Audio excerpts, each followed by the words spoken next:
Информация о подростке из Ухты, которого поздним вечером 17 марта высадили из автобуса за неоплаченный проезд, не подтвердилась. Сегодня мать мальчика обсудила инцидент с руководителем транспортного предприятия в ухтинской администрации. Так, по словам ухтинки, около 9 вечера ее сын возвращался с тренировки из Ухты в микрорайон УРМЗ. У подростка сел телефон, и он не смог оплатить проезд, за что водитель высадил ребенка на остановке «Детский парк».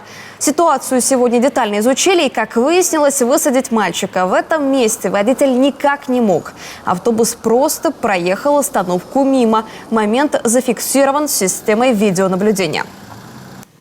Вот здесь находится остановка «Детский парк». Автобус в 20:55 двигался со скоростью 36 км в час. В 20:54:07 со скоростью 24 км в час.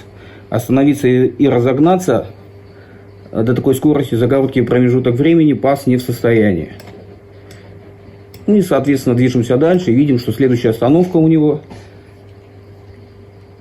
в 20:55:03 у железнодорожного техникума.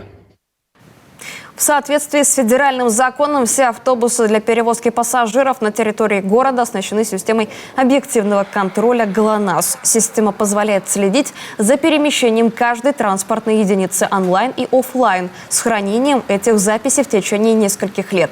ГЛОНАСС фиксирует все остановки автобусов, скорость их передвижения, количество выполненных рейсов. Сегодня состоялась встреча, на которой присутствовали, то есть по просьбе транспортного отдела он инициировал данную встречу, присутствовали кондуктора с этого маршрута, присутствовал водитель, присутствовал я, ну и присутствовала сама женщина-заявитель, которая разместила пост, о котором мы сейчас говорим, да, в соцсетях. Ну, то есть ей действительно показали все, как это происходит, как работает данная система. Женщина, я думаю, все поняла, потому что увидела своими глазами, а дальше уже она будет со своим ребенком работать сама.